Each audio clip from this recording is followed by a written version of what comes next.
사랑하는 성도 여러분, 추석 명절 잘 지내셨습니까? 코로나19 상황 때문에 온 가족이 다 만나기 어려운 이런 환경 속에서도 하나님의 가운데 추석 명절을 여러분들께서 잘 보내시고 오늘 거룩한 주일 하나님 앞에 예배하는 이 귀한 시간을 가지게 됐습니다. 오늘 말씀을 통해서 저는 하나님이 기뻐하시는 거룩한 산채물이라는 제목으로 함께 은혜를 나누기를 원합니다. 로마서는 많은 그리스도인들이 사랑하는 성경입니다. 로마서를 성경의 다이아몬드라 그렇게 말하고 있습니다. 그만큼 로마서는 성경의 핵심 진리를 잘 말해주고 있기 때문이옵니다. 로마서를 두 부분으로 나눌 수가 있는데 첫 부분은 1장부터 11장까지, 그리고 두 번째 부분은 12장부터 마지막 16장까지 두 부분으로 나눌 수가 있는데, 첫 부분은 교리 부분입니다. 그리고 두 번째 부분은 실천 부분입니다. 그래서 로마서는 우리 신앙생활의 원리와 생활에 대해서 아주 잘 가르쳐주고 있는 귀한 책이라 이렇게 말할 수 있습니다. 로마는 로마 제국의 수도요 중심지입니다. 바울 시대 로마 인구는 100만 명을 넘었을 것이라 이렇게 추정을 하고 있습니다.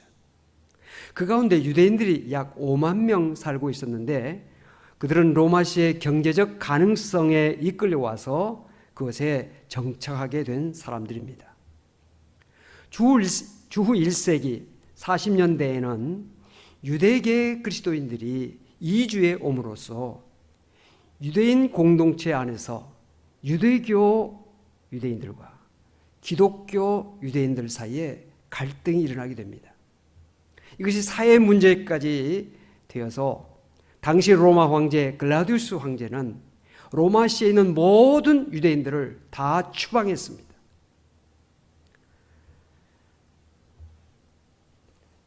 이 때문에 유대인들이 다 쫓겨났죠.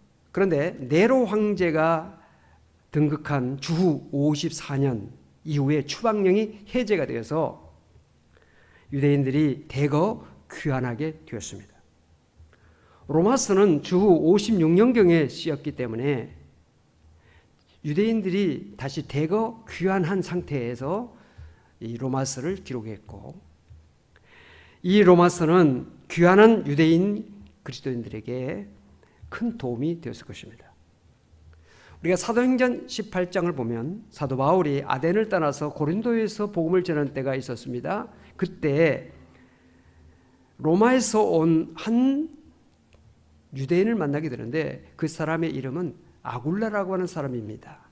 그런데 그 아굴라라고 하는 사람은 자기 아내 브리스길라와 함께 이제 본도 사람인데 로마에서, 즉 글라우디우스 황제 때 추방령에 따라서 고린도로 왔던 사람입니다. 마침 사도 바울이 고린도에서 복음을 전하다가 이 두 사람을 만나게 되고, 이들이 사도 바울에게 굉장히 헌신적으로 협력을 해서 사도 바울이 고린도에서 18개월 동안 복음을 전할 때 큰 도움을 받게 되었습니다.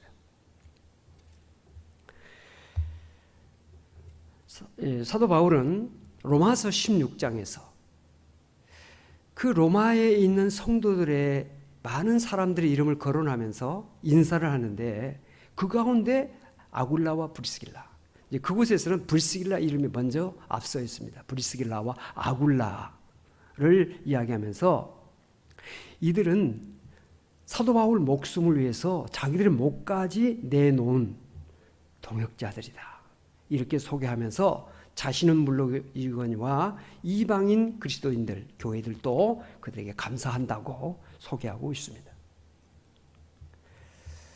로마 교회는, 로마시에 세워진 이 교회는 이제 여러 가정교회로 이루어졌겠죠. 사도 바울이 세운 교회는 아닙니다. 그러나 로마시에는 기독교인들이 그 당시 많이 있었던 것입니다.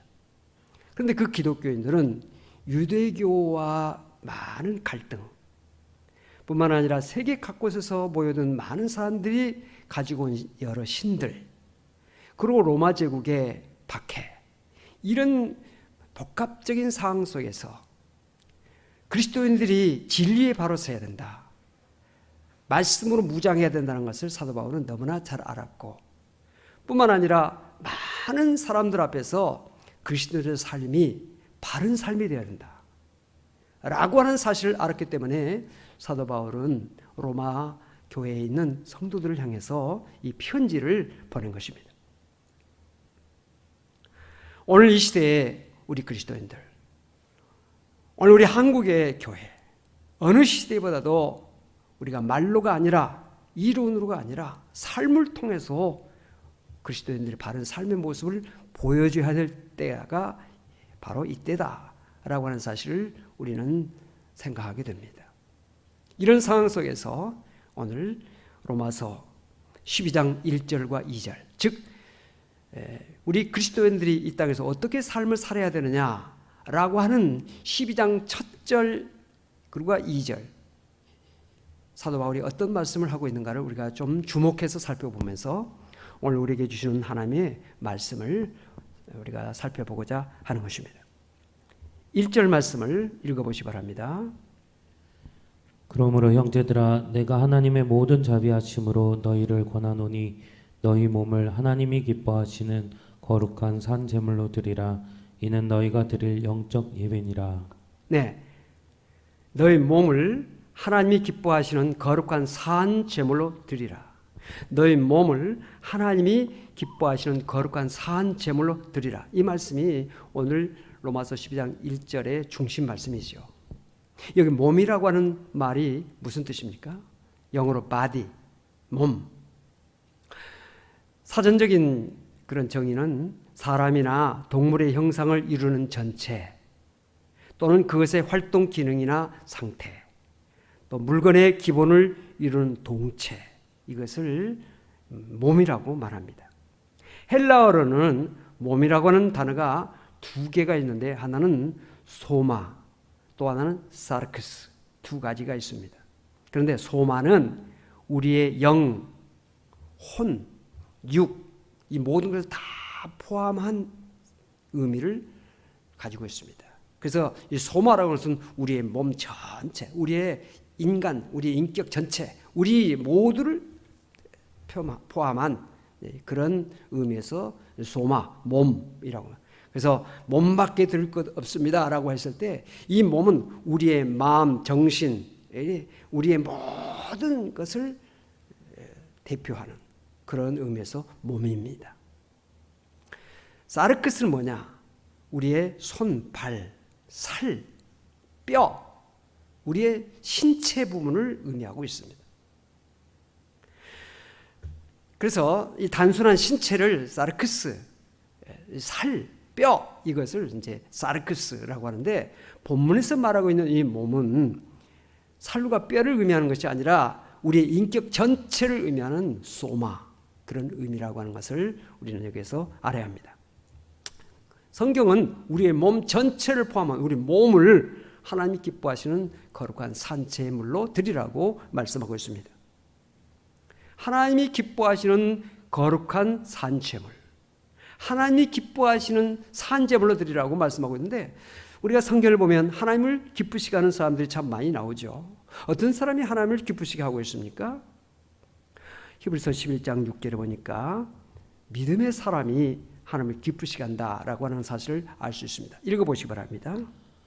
믿음이 없이는 하나님을 기쁘시게 하지 못하나니 하나님께 나아가는 자는 반드시 그가 계신 것과 또한 그가 자기를 찾는 자들에게 상 주시는 이심을 믿어야 할지니라. 네, 믿음을 가진 사람이 하나님을 기쁘시게 한다라고 말씀하고 있고요. 히브리서 11장에는 많은 믿음의 위인들이 나오고 있습니다. 이들 모두는 하나님을 기쁘시게 한 사람들이다 하는 것을 우리는 알 수 있습니다. 아벨은 믿음으로 하나님께 제사드림으로, 믿음으로 하나님 앞에 예배드림을 통해서 의로운 자라 인정을 받았습니다.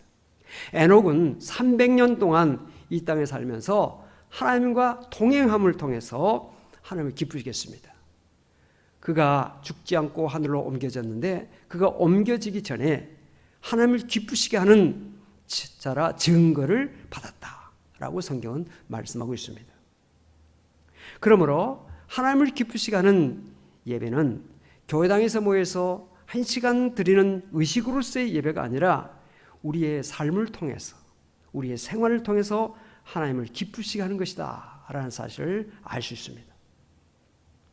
아벨은 믿음으로 드린 제사를 통해서 하나님을 기쁘시게 했고, 에녹은 300년 동안 하나님을 변함없이 하나님과 동행하는 삶을 통해서 하나님을 기쁘시게 했고, 노아 같은 사람은 믿음으로 아직 보이지 않는 일에 경고하심을 받아 경외함으로 120년 동안 방주를 준비하는 순종을 통해서 하나님을 기쁘시게 했습니다.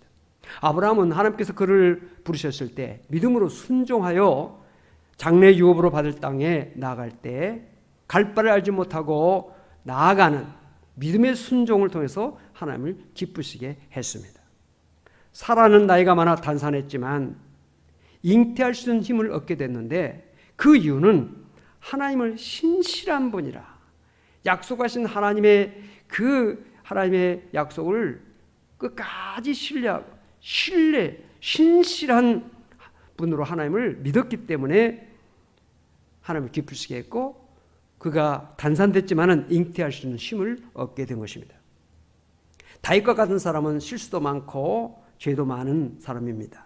심지어 자기의 신복의 아내를 빼앗기 위해서 그 신복을 최전방에 전선에 보내서 다른 사람들을 하여금 다 물러가게 해서 홀로 적과 싸우다가 죽게 만든, 즉 살인죄와 간음죄를 범했던 이 다윗입니다. 그럼에도 불구하고 하나님은 다윗을 사랑하시고 복을 주셨습니다. 다윗이 다스리는 이스라엘 나라를 가장 강성하게 하셨고, 그의 왕권이 자자손손까지 물려가도록 해주셨습니다. 다윗이 하나님의 축복을 받을 수 있었던 그 비결, 그 이유는 무엇입니까? 그가 하나님을 사랑했기 때문이다.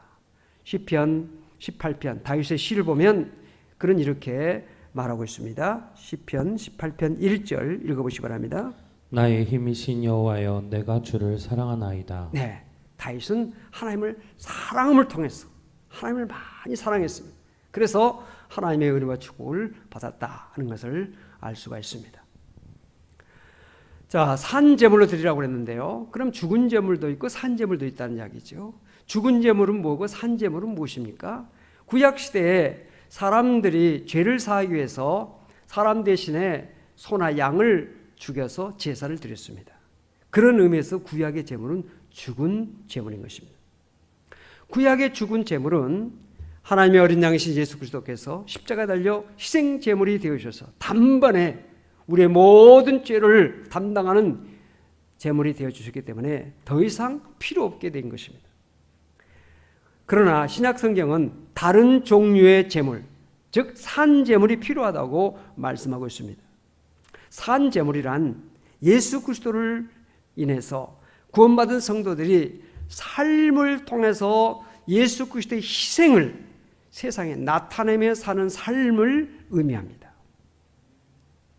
빌립보서 4장 18절에 사도 바울은 이런 말씀을 했습니다. 읽어보시기 바랍니다.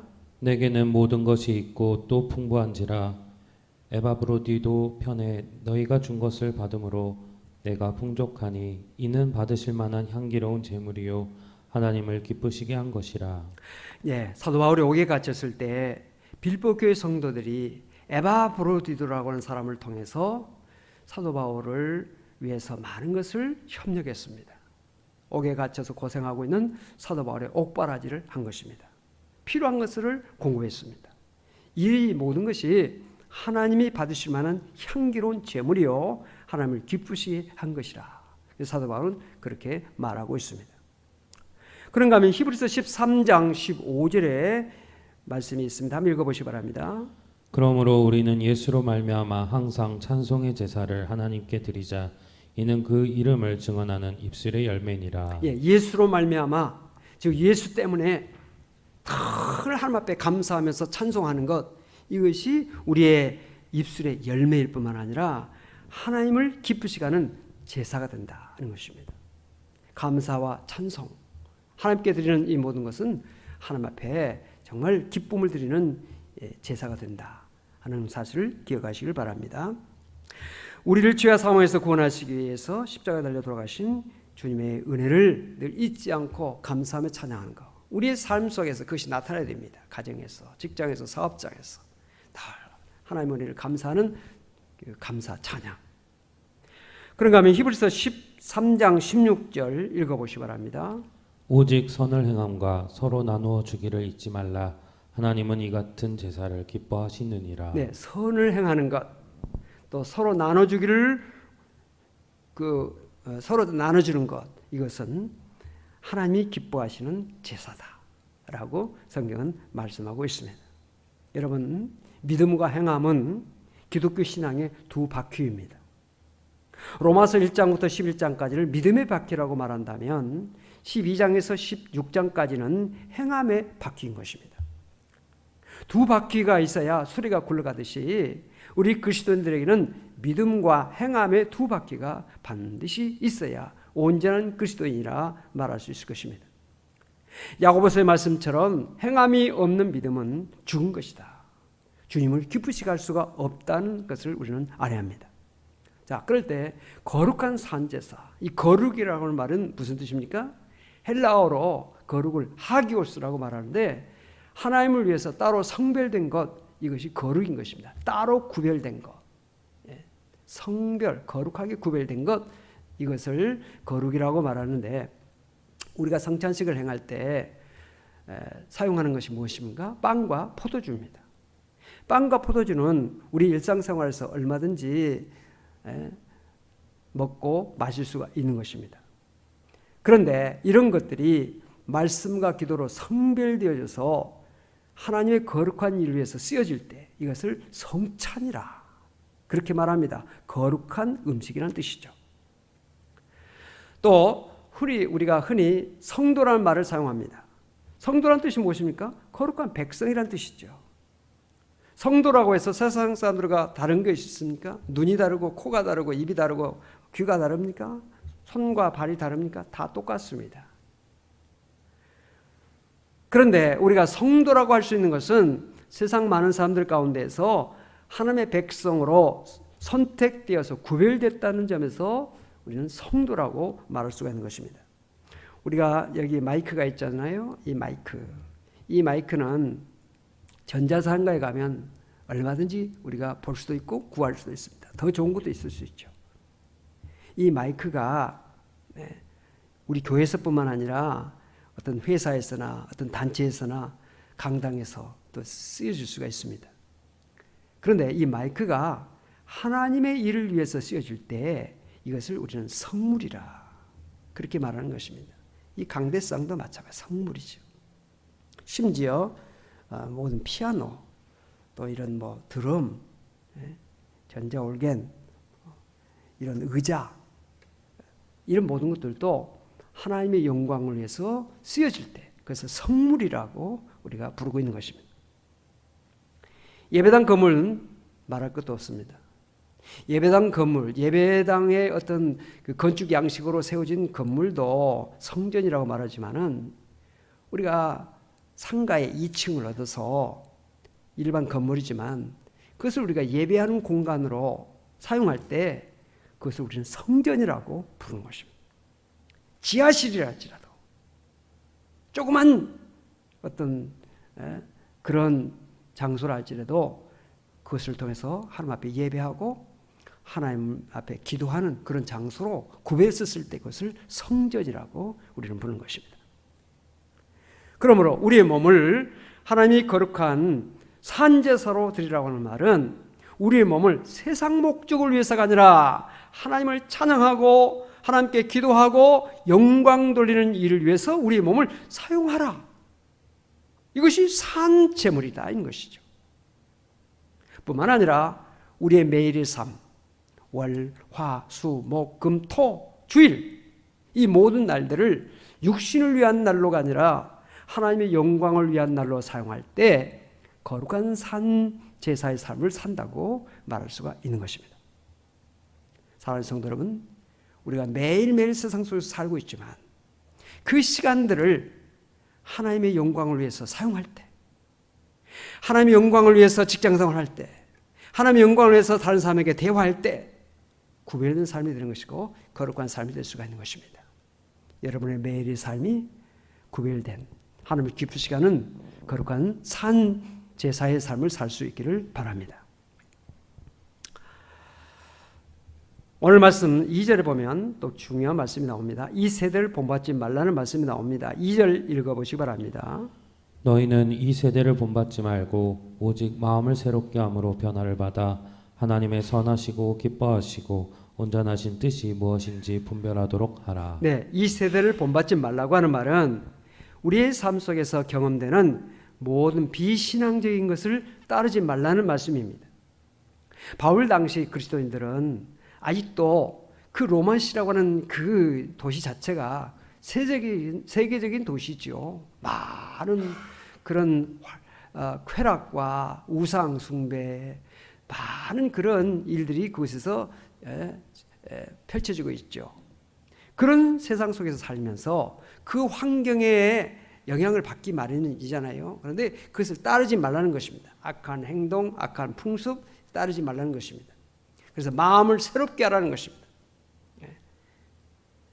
그래서 새롭게 해서 주님을 섬기는 일에, 주님을 찬양하는 일에, 복음을 위해서 사는 일에 그 모든 것들을 끊고 그것을 본받지 말고 그 영향력에서 자기를 배제시켜서 선한 마음을 가지고 새로운 마음을 가지고 주님을 섬기는 삶을 살아야 된다고 말씀하고 있는 것입니다. 여러분이 끊어야 될 것이 무엇입니까? 믿음 생활하는 일에 방해되는 것이 있으면 그걸 끊고 단절하고 주님을 섬기라는 그런 말씀이 되는 것입니다. 그리고 중요한 말씀이 하반절에 나옵니다. 하나님의 선하시고 기뻐하시고 온전한 뜻이 무엇인지 분별하라. 이 세대를 본받지 말고 변화를 새롭게 마음을 새롭게 함으로 변화를 받아 하나님의 선하시고 기뻐하시고 온전하신 뜻이 무엇인지 분별하도록 하라고 말씀하고 있습니다. 여기에 하나님의 뜻을 세 가지로 집약해서 말씀하고 있습니다. 첫째는 선하신 뜻, 두 번째는 기뻐하시는 뜻, 세 번째는 온전하신 뜻입니다. 자, 우리 그리스도인들은 삶을 살아갈 때 선한 일인가 악한 일인가를 분별해야 된다는 것입니다. 이것은 예수 믿지 않는 사람이라 할지라도 양심을 가진 사람은 어느 정도 그것을 분별할 수 있습니다. 그래서 우리 양심은 이건 선한 일인가 악한 일인가를 어느 정도 구별할 수 있어요. 그래서 성도는 기본적으로 악한 일이 아니라 선한 것이 무엇인지를 선택하면서 살아야 된다. 그래서 분별하면서 살아야 된다고 말씀하고 있는 것입니다. 두 번째는 기뻐하신 뜻입니다. 이것은 선악을 구별하는 것보다 한 단계 높은 것입니다. 선악을 기준으로서가 아니라 하나님이 기뻐하시느냐 아니느냐 이것을 분별하라는 것입니다. 여러분, 이 세상에는 악한 것은 아닐지라도 하나님이 기뻐하시지 않는 일들이 많이 있습니다. 성도는 어떤 일을 하기 전에 물론 첫 번째는 선한 일이냐 악한 일이냐 이건 구별해야 되겠죠. 그러나 그보다 한 단계 더 나아가야 됩니다. 그건 뭐냐? 하나님이 기뻐하시는 일이냐 아니냐 이것을 분별하면서 살아야 된다라는 말씀을 하고 있습니다. 그 다음에 한 단계 더 높은 것이 있습니다. 온전하신 뜻. 하나님의 온전하신 뜻이 무엇인지를 분별해야 된다는 것입니다. 여러분, 하나님께서 우리 인간들에 향하신 온전한 뜻이 무엇입니까? 우리가 믿는 그리스도 형상을 본받는 것입니다. 사도 바울은 갈라디아 교회 성도들에게 보낸 서신 4장 19절에서 너희 속에 그리스도의 형상을 이루기까지라는 말씀이 있습니다. 그리스도의 형상을 이루기까지라는 말씀이 있고요. 에베소서 4장 13절에서는 그리스도의 장성한 분량이 충만한 데까지, 즉 우리 그리스도인들은 예수 그리스도의 형상을 본받아 사는 일에 늘 노력해서 그리스도의 장성한 분량에 이르는 것이 하나님이 우리를 향하신 온전하신 뜻이라는 것이죠. 또한 하나님의 온전하신 뜻이 뭐냐? 거룩하게 되는 것입니다. 데살로니가전서 4장 3절에 읽어보시기 바랍니다. 하나님의 뜻은 이것이니 너희의 거룩함이라. 네, 하나님의 뜻은 거룩함이라는 거예요. 하나님이 거룩하신 것 같이 너희도 거룩하라. 우리가 거룩하게 되는 것이 하나님의 온전하신 뜻이라는 사실을 기억하시기 바랍니다. 우리가 예수를 믿음으로 거룩함을 입은 성도가 됐습니다. 그러나 완전한 것은 아니에요. 계속해서 성결해 나가는 삶을 살아야 되는 것입니다. 이것이 성화입니다. 그래서 우리는 거룩한 삶을 늘 추구하는 삶을 살아야 돼요. 세 번째는 뭐냐? 사랑의 계명을 지키는 것입니다. 이것이 하나님의 온전하신 뜻입니다. 요한복음 13장 34절 35절 읽어보시기 바랍니다. 새 계명을 너희에게 주노니 서로 사랑하라. 내가 너희를 사랑한 것 같이 너희도 서로 사랑하라. 너희가 서로 사랑하면 이로써 모든 사람이 너희가 내 제자인 줄 알리라. 예수님께서 말씀하시기를 사랑은 율법의 완성이라 그랬습니다. 사랑의 온전함에 이르게 되는 것, 이것이 하나님께서 우리를 향한 온전하신 뜻이다. 우리가 예수 믿는다 하면서 사랑이 없다면 진정한 예수 믿는 사람이 아니라는 것을 우리는 알아야 됩니다. 마지막으로 하나님의 온전하신 뜻이 뭐냐? 영생에 이르는 것입니다. 디모데전서 2장 4절에 읽어보시기 바랍니다. 하나님은 모든 사람이 구원을 받으며 진리를 아는 데에 이르기를 원하시느니라. 모든 사람이 구원받는 것, 이거 하나님의 온전하신 뜻인 것입니다. 베드로전서 1장 9절에도 같은 말씀이 있습니다. 읽어보시기 바랍니다. 믿음의 결국 곧 영혼의 구원을 받음이라. 우리 영혼이 구원받는 것, 이거 하나님이 원하신 뜻입니다. 하나님께서 우리를 향한 온전한 뜻 때문에 예수 그리스도를 이 땅에 보내사 우리를 죄와 사망에서 구원하여 영생의 축복을 주시기 위해서 십자가 달려 예수님을 죽게 하신 것입니다. 우리는 이 온전하신 하나님의 뜻을 이루는 일에 나가야 될 줄로 믿습니다. 사랑하는 성도 여러분, 우리의 믿음은 말과 이론이 결코 아닙니다. 또 우리가 드리는 예배, 진정으로 하나님께서 기뻐하시는 예배는 어떤 예배냐? 1시간 모여서 의식적으로 드리는 예배가 하나님께서 기뻐하시는 예배가 결코 아니라는 것이에요. 우리의 삶을 통해서 하나님께 영광 돌리는 삶이 영적 예배다. 진정한 하나님께서 원하신 예배다는 것입니다. 오늘 우리의 삶이 성전에 모여서 1시간 예배 드린 것으로 우리의 삶을 다 살았다. 우리가 그것은 우리의 그리스도인들의 어떤 의무를 다했다. 이렇게 생각해서는 결코 안 됩니다. 예배, 하나님 앞에 예배 드리는 이 시간은 우리의 삶의 가장 정말 우리의 삶의 꽃이라고 말할 수 있겠죠. 세상 속에서 하나님의 영광에서 사는 산재물의 삶을 살고 그 삶을 통해서 우리가 하나님 앞에 감사하면서 고백하면서 하나님의 말씀으로 또 무장하고 세상에 나가서 또 거룩한 삶을 사는 것, 이런 삶이 우리에게 반복되어지면서 우리의 삶이 더 한 걸음 한 걸음 성숙하고 한 걸음 한 걸음 더 나아가는, 하나님이 온전하신 뜻으로 나아가는 우리의 삶이 되어야 된다 하는 것을 우리는 알아야 될 것입니다. 우리는 하나님의 아들이요 딸입니다. 예수 그리스도를 주로 믿는 거룩한 성도인 것입니다. 우리는 이 세상을 따라 사는 자가 아닙니다. 우리는 하나님의 선하시고 기뻐하시고 온전하신 뜻이 무엇인지 늘 분별하면서 사는 성도인 것입니다. 그래서 날마다 그리스도의 형상을 본받고 거룩함을 온전히 이루고 사랑의 계명을 지키며 영생에 이르는 삶을 살아가는 성도의 삶을 살아야 된다는 것이 오늘 본문이 우리에게 깨닫게 하는 진리의 말씀인 것입니다. 오늘 이 세상 속에서 우리 그리스도의 삶이 어떤 삶이 되어야 된다는 것을 매우 우리가 요청받고 있는 시대 속에서 우리가 살고 있는 것입니다. 이런 삶을 살기에 힘쓰는 우리 모두가 되어지기를 바랍니다. 기도하십시다. 하나님 아버지, 감사합니다. 오늘 우리 그리스도의 삶이 어떤 삶이 되어야 된다는 사실을 저 로마서 사도 바울이 로마에 있는 성도들에게 보낸 서신 12장 1절과 2절에서 로마에 있는 그리스도인들이 극심한 박해와 그리고 유대교의 위협과 많은 이방신들을 섬기는 그 이방인들 속에서 어떤 믿음을 가지고 어떤 삶을 살아야 된다는 사실을 사도 바울이 로마서를 통해서 그들에게 교훈을 줍니다. 이 말씀이 오늘을 살아가는 오늘 우리들에게도 여전히 귀한 말씀으로 우리 삶이 어떤 삶이 된다는 것을 다시 한번 말씀에 비추어 볼 수 있도록 도와주신 것 감사합니다. 너희는 세상의 빛이다. 너희는 세상의 소금이다. 산에 있는 동네다. 등경 위는 등불이라고 말씀하신 주님의 말씀을 늘 기억하면서 바른 삶을 통해서 하나님의 영광을 나타내는 우리 모든 성도가 될 수 있도록 도와주시옵소서. 비대면 예배를 통해서 하나님 앞에 예배하지만 우리의 마음과 정성과 우리의 몸을 다 쏟아서 우리의 인격 전체를 쏟아서 하나님 앞에 예배하게 하시고 우리의 매일의 삶 속에서 하나님의 영광을 나타내는 거룩한 산제물의 삶을 살아갈 수 있는 우리 모든 성도들이 될 수 있도록 도와주시옵소서.